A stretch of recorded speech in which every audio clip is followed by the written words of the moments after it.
Hello friends, સ્વાગત છે તમારું મારી ચેનલ બિંદીઝ હોમ કિચનમાં. ફ્રેન્ડ્સ, આજે હું તમારી સાથે શેર કરવાની છું બટાકાની એકદમ ફૂલેલી અને ક્રિસ્પી પૂરીની રેસીપી. તો ફ્રેન્ડ્સ, આજે આપણે બટાકાની પૂરી એકદમ ફૂલેલી ક્રિસ્પી અને લાંબા સમય સુધી ક્રિસ્પી અને ફૂલેલી બની રહે એ જ રીતે આપણે અમુક ટિપ્સ સાથે બનાવીને તૈયાર કરીશું.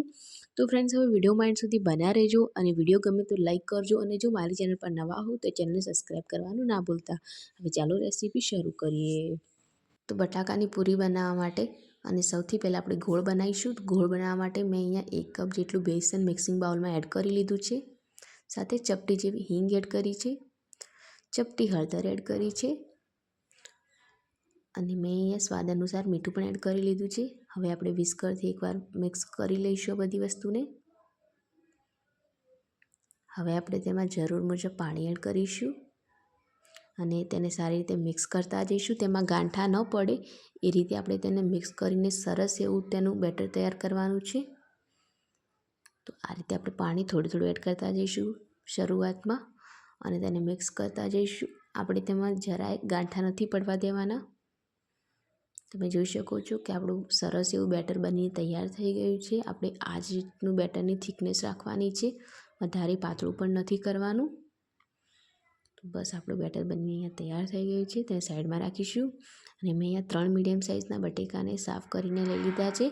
આપણે તેની છાલ સાથે જ તેની સ્લાઈસ કરવાની છે. તો આ રીતે ઉપરથી મેં થોડો ભાગ કટ કરી લીધો છે. તમારી જોડે સ્લાઇસર હોય તો તમે એનાથી પણ કરી શકો છો. તો હવે આ રીતે આપણે બટાકાને આડું રાખીને તેની સ્લાઈસ કરીશું. તો આ રીતે આપણે બધા જ બટાકાની સ્લાઈસ કરવાની છે. બટાકાને આપણે આડું રાખીને જ તેની સ્લાઈસ કરવાની છે, ઊભું રાખીને નથી કરવાની, નહીં તો સ્લાઈસ નાની બનશે. તો આ જ રીતે આપણે બધા જ બટાકા સ્લાઈસ કરી લઈશું. તો ફ્રેન્ડ્સ, મેં અહીંયા બધા જ બટાકાની સ્લાઈસ કરી લીધી છે અને તેને પાણીમાં ડુબાઈ રાખ્યા છે જેથી તે કાળા ન પડે. તો આ જ રીતની આપણે એકદમ પાતળી સ્લાઈસ બનાવી લઈશું. આપણે વધારે જાડી સ્લાઈસ નહીં રાખવાની. તો આ જ રીતે આપણે સ્લાઈસ બનાવીશું. તો ફ્રેન્ડ્સ, હવે આપણે તેને સાઈડમાં રાખીશું અને હવે બેટરને પણ એકવાર ચેક કરી લઈશું. તો વિસ્કરથી ચેક કરીએ તો બેટર આપણું એકદમ પરફેક્ટ છે. હવે એકવાર હાથેથી તેને હલાવીને ચેક કરી લઈશું.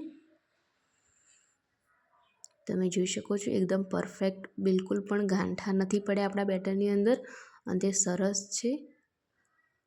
તો આપણે એના અંદર કોઈ પણ સોડા કે કોઈ પણ જાતની વસ્તુ એડ નથી કરવાની. બસ આ જ રીતે એકદમ પરફેક્ટ રીતે આપણે ભજીયા બનાવીને તૈયાર કરીશું બટાકાની પૂરી.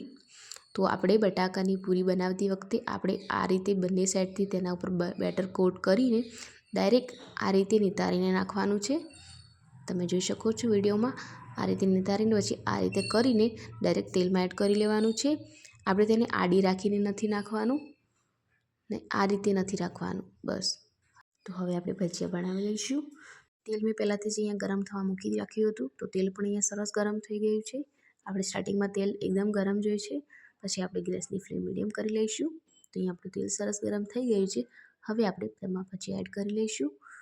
તો તમે જોઈ શકો છો મેં અહીંયા બટાકાની પૂરી તેલમાં એડ કરી લીધી છે અને તમે જોઈ શકો છો કેટલી સરસ ફૂલી બની છે. તો આપણે આ જ રીતે બનાવીશું તો આપણી પૂરી એકદમ ફૂલેલી અને લાંબા સમય સુધી ક્રિસ્પી પણ રહેશે.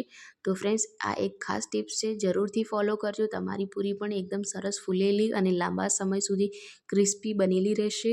તો મેં અહીંયા એક સાઈડથી પૂરીને પલટાવી લીધી છે.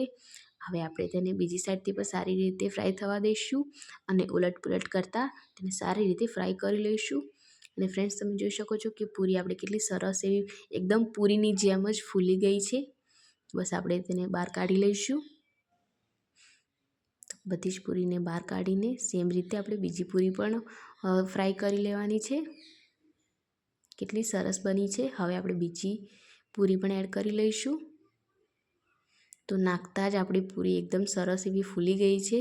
મેં અહીંયા બીજી વાર પણ પૂરી એડ કરી લીધી છે. હવે આપણે તેને પણ પલટાવી લઈશું. ગેસની ફ્લેમ આપણે થોડી મીડિયમ કરી લઈશું